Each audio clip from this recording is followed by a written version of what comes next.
Hello student, good morning all of you. Pranam. Let's start the chapter number 4 heat.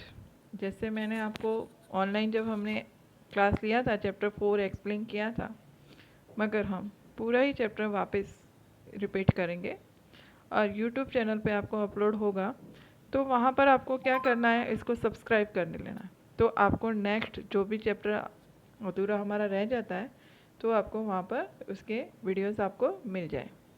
Chapter number 4 heat जो chapter है उसके अंदर बहुत कुछ समझने जैसा है कि हीट चैप्टर्स के अंदर जैसे हमें थर्मोमीटर, लेबोरेटरी थर्मोमीटर, सॉलिड के अंदर किस तरह से होता है, सब चीज़ें समझने जैसी हैं।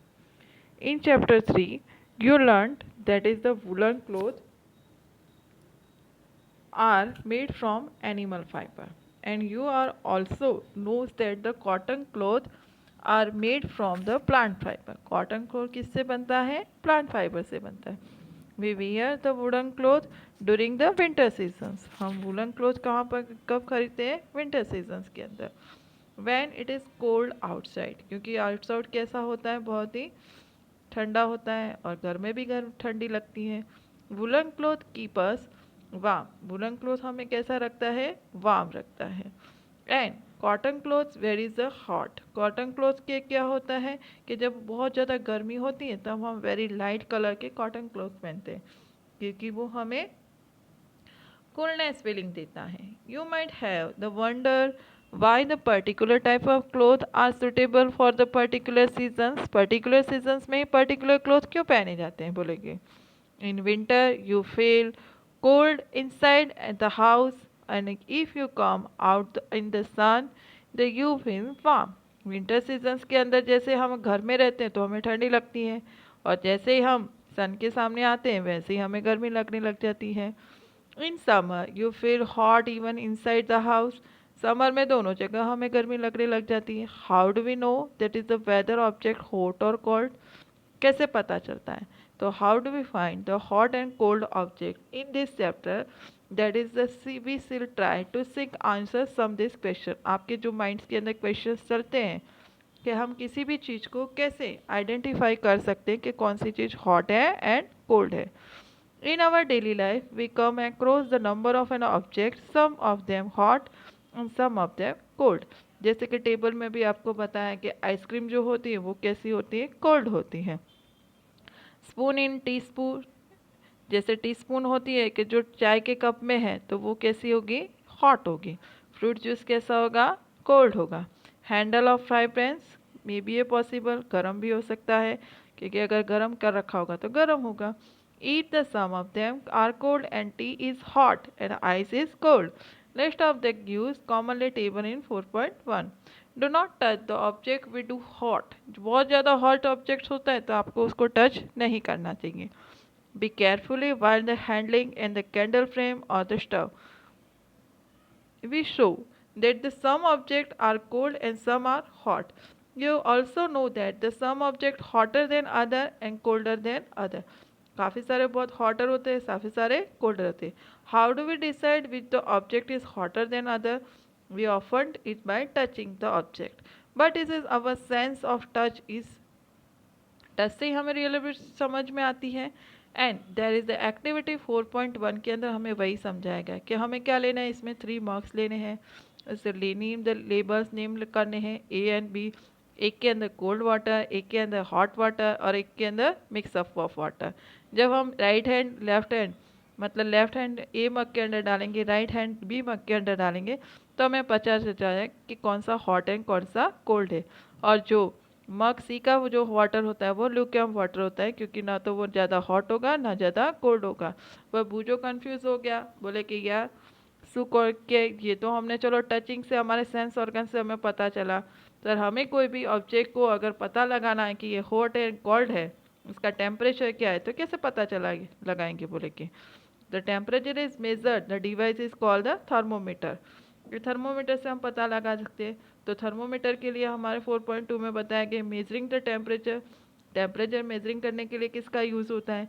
तो temperature was measured by the thermometer. The thermometer measure our body temperature is called the clinical thermometer. हमारी बॉडी का टेम्परेचर नापने के लिए क्लिनिकल थर्मोमीटर का यूज़ किया जाता है। होल्ड द थर्मोमीटर, थर्मोमीटर जैसे जस्ट लाइक हमारे पिक्चर्स के अंदर बताया उसी तरह से होता है, और 35 degree Celsius to 42 degree Celsius का मेजरमेंट होता है इसमें। और हम केयरफुली तरीके से इसके अंदर एग्जामिनेशन करें तो जैसे आपके स्केल के अंदर होते हैं ना लाइंस, इस तरह से लाइंस हैं, बहुत बड़े बड़े लाइंस दो है होते हैं और उसके बीच में 5 लाइंस होते हैं, तो आप मेजरमेंट कर सकते हो इसके अंदर। और हम बहुत ही आसान तरीके से इसको देखेंगे कि एक क्लिनिकल थर्मोमीटर के देखो सामने है एक ट्यूब है, ट्यूब के अंदर क्या लिक्विड भरा हुआ रहता है, उसके अंदर बल्ब, बल्ब के अंदर क्या कंटेन होता है, लिक्विड होता है। Is the outside the bulb is small, outside जो बल्ब होता है small sink thread, shining thread करता है। और मर्क्यूरी कैन बी सीन, हमें मर्क्यूरी दिखाई दे क्योंकि मर्क्यूरी एक सॉलिड मेटल है और वो क्या करता है कि टेम्परेचर के हिसाब से अप एंड डाउन होता है और बहुत शाइन करता है और वो रोटेट करता रहता है थर्मोमीटर के अंदर जो टेम्परेचर के हिसाब से। The scale of the thermometer in the Celsius, Celsius में इंडिकेट किया जाता है 35 डिग्री सेल्सियस तो 42 डिग्री सेल्सियस। थर्मोमीटर का अगर रीडिंग नापना है या तो उसका डिफरेंसेस हमें इंडिकेट करना है तो क्या करें, पता लगाना है, तो उसका इंडिकेट 2 बिगर मार्क्स होते हैं, उसके बीच में छोटे छोटे स्मॉल डिवीज़न होते हैं, तो वो स्मॉल डिवीज़न कितने के होते हैं 1/5 के, मतलब के 5 होते हैं। तो 0.2 डिग्री सेल्सियस हम मेजरमेंट कर सकते हो, छोटे छोटे जो मार्क्स रहता है।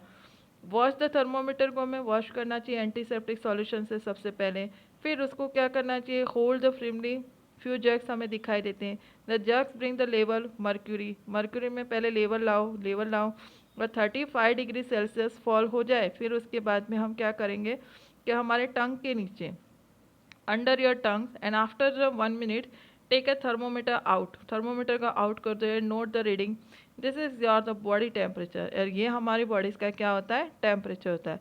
The temperature should be always कौन से यूनिट में आता है, डिग्री सेल्सियस के अंदर। ऐसे तो फ़ारेनहीट में भी हम कर सकते हैं, फिर हम इसमें केल्विन में भी कर सकते हैं टेम्परेचर मेजरमेंट। जैसे काफ़ी सारे थर्मोमीटर के अंदर 94 degree Celsius to 94 degree Fahrenheit to 108 degree Fahrenheit तक मेजरमेंट होता है। तो नॉर्मल ह्यूमन बॉडी का टेम्परेचर 37 डिग्री सेल्सियस होता है। दैट इज़ पहली there is nothing wrong this year, पहली बोलते हैं कि हमें भी यहाँ पर सबका मेजरमेंट करना चाहिए कि जिससे हमें पता चले क्लिनिकल थर्मोमीटर से। एवरी पर्सन, पहले के मन में है कि क्या सब पर्सन होगा 37 डिग्री होता होगा, बोले नहीं, the temperature is every person में बी नॉट बी 37 डिग्री, किसी का स्लाइडली हायर भी हो सकता है, किसी का लोअर हो सकता है, इसका मीनिंग ये नहीं है, पर एवरेज बॉडी टेम्परेचर कितना होता है 37 डिग्री के आसपास होता है। ये large number of healthy person होते हैं। The clinical thermometer is design by the measure the temperature in human body only, human body के लिए नापा जाता है। The temperature of human body normally does not go below the 35 degree Celsius or the 42 degree Celsius. This reason the temperature has range 35 degree Celsius to 42 degree, मतलब ना तो वो 35 degree Celsius से नीचे जा सकता है ना 42 डिग्री सेल्सियस से ऊपर जा सकता है। तो हमारे ये जो चैप्टर के अंदर क्लिनिकल थर्मोमीटर के बारे में हमने बताया वो आपको मैं अभी यहाँ से इसके बाद में नेक्स्ट सेशन के अंदर हमारा जो सेकंड पार्ट होगा वीडियो का, इसमें आपको मैं लेबोरेटरी थर्मोमीटर के बारे में एक्सप्लेन करूँगी और वो भी आपका वीडियो मैं जल्द से जल्द आज या कल तक मैं अपलोड कर दूँगी, ठीक है। और ये जो इसके जो नोट्स है वो आपको मैं आपके ग्रुप में सेंड करूँगी PDF में, तो इसका नोट्स भी आप अपने वर्कबुक के अंदर लिख लेना और किसी को भी कोई भी क्वेरी हो तो पर्सनली मुझे फ़ोन कर सकता है। Thank you all of you.